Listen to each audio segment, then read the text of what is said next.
let us begin.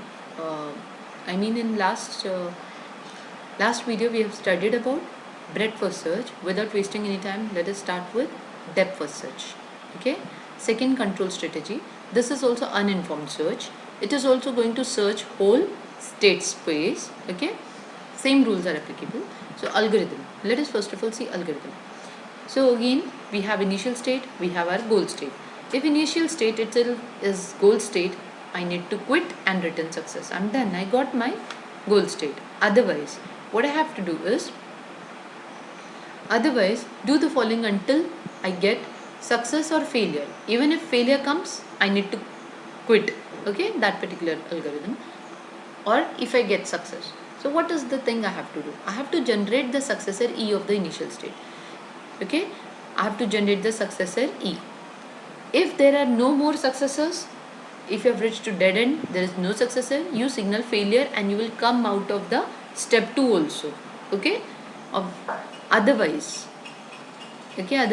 call depth first search with E as a start state. E means your successor. Using your successor, you will be calling depth first search algorithm again. If no more successors are there, again there is failure. Okay, but if success is there, then return success and otherwise continue in the loop. Okay, so we will do with the help of an example. This is your example, same example I've taken. So take A. Okay, taken A. So initially I will call depth first search algorithm on the node A. Fine. Call depth first search algorithm on the node A.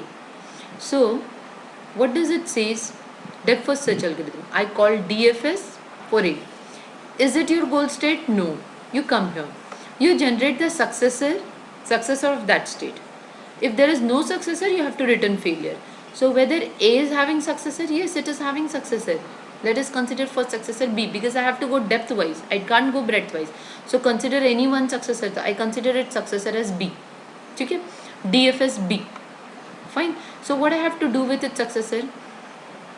Call depth first search algorithm with that particular successor as the start state. Means I have to call the algorithm with its successor was B.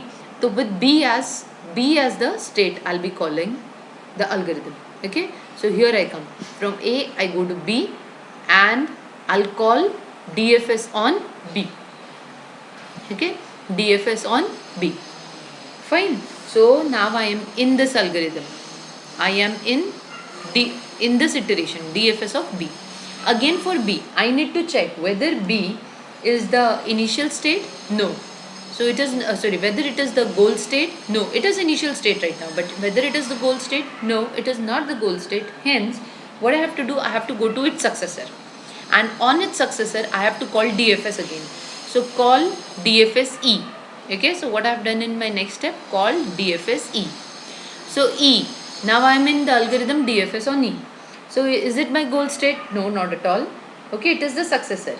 But then go for its successor. Is it having the successors? It is not having successors, and hence I will come out of the DFS algorithm for E. I will come out of the DFS algorithm for E and I will go to the procedure which had called this procedure, right? DFS E is over. So who had called DFS E? It's DFS B who had called DFS E. So again I have reached to DFS B. Okay. So what does the second step says me? Generate successor. Okay, I had generated one successor, from where I have come back again, so I have to generate another successor. Now what is next successor of B? It's D. Okay. So I'll call DFS D. Okay. Obviously DFS B. I have come back to B. From here I had come back to B. Now in B, I will generate its successor. So its successor is nothing but D. So I'll call its successor D. Okay. So here it is DFS D. So now what about DFS D? Now I am in DFS D. Okay. Right now my procedure is DFS D. Now in the function DFS D, I give a call to F. My successor is F. Okay. So again I'll give call to DFS F. Function will be DFS F. Okay. See here DFS F. Now when I am in DFS F, again its child is H. Its successor is H. So give a call to F is having two children. One is H, one is G. Randomly, first of all, I'll go to H. Okay, let us go to H. So it will give call to H. Okay. So now I'll be in DFS H. So here it is DFS H. So again from DFS H I go, now DFS H is my back end, dead end, right? It is not having any successor. So I'll come out of this procedure, I will go to the calling procedure. Who was the calling procedure? DFS F. Okay, so I'm coming back to DFS F. Okay, here I am in DFS F. So now DFS F was having two children. One child is already explored, it will go to the second child. Okay, DFS G, it will go to the second child, okay, to G. Then G, DFS G will be called.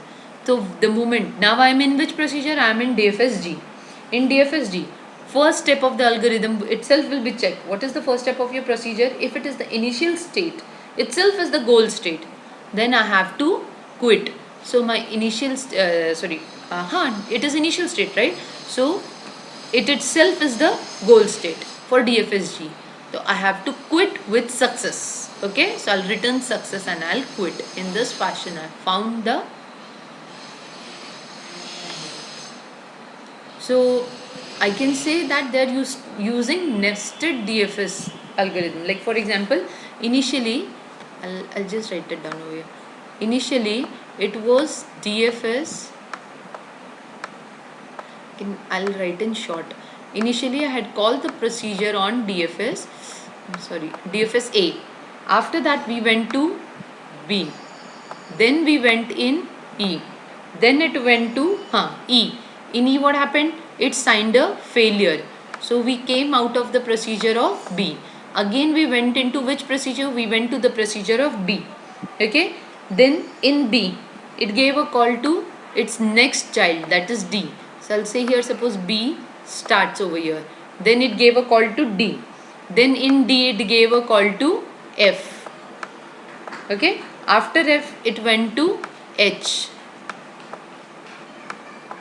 after H it went to G, and when it was in G it was a success and therefore we quitted. Okay, so it is like that. I went in A, then I went for DFS B, then I went for DFS E. E was a failure, I came out of this loop. Okay, then I went to the other child of B, that is D, then I went to the child of D, that is F, then H. Here again H was failure, we came out of H, but we were in F, so we went to other child of F, that is G. Okay, G was success and therefore all this was quitted. Okay, so success was written. This is nothing but algorithm for depth first search. Let us see what are the advantages and disadvantages for the same, for both breadth first as well as depth first.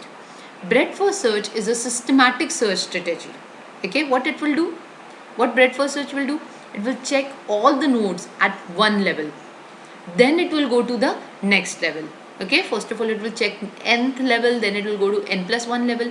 If any solution exists, if solution exists for that particular problem, then sure shot or guaranteed your BFS will give the result. May find it will find it. But if there are many solutions, then it will find shortest path also. Okay, it will never get trapped exploring a blind alley. Blind alley means like not there the solution, it will not go on that path. Okay, but what is the problem with breadth first search? All the nodes are to be generated at any level. Even unwanted nodes are also remembered, right? So if I'm not interested, like if my goal node was not there on a particular path, still those nodes were explored. So here I have memory wastage. Time and space complexity is also a hurdle for me. Okay, time complexity, space complexity. Okay, so we came to DFS. Now what are the issues in DFS? First of all, we'll see advantages. Memory requirement, what was the problem in breadth first search? Now memory is less used as compared to the previous algorithm. Okay, only the nodes on the current path are stored in this case. Okay, it may find a solution without examining much search space. Means if the solution is there on that particular path, it's well and good. Okay, but if solution is not there in that particular path, then it has to go like other path also it has to check. In that case, everything of search space will be explored. This search can go very deeper into the search space, and it can get lost also. That is called as blind delay. The problem with DFS is it can go to the blind delay, like deeper and deeper. If not there, go to the next tile. If not, go to the next. Like it can go deeper. Okay, so problem with DFS is it can go into the deep alley. Okay, alley is path. So these were the two algorithms. Okay, what are there in our syllabus with respect to uninformed search. Okay, next topic what we have is we have finished with uninformed search. Further we are going to learn about informed search. Okay, informed search or the search algorithms which are based on heuristics. Okay, so this kind of search is also called as heuristic search. Your uninformed search was also called as blind search because it was searching the whole state space, and your informed search is called as heuristic search. Okay, because it is going to be limited to one part of the, like we are going to see it in our further next video. We will see what do you mean by heuristic search and algorithms with respect to it. Thank you.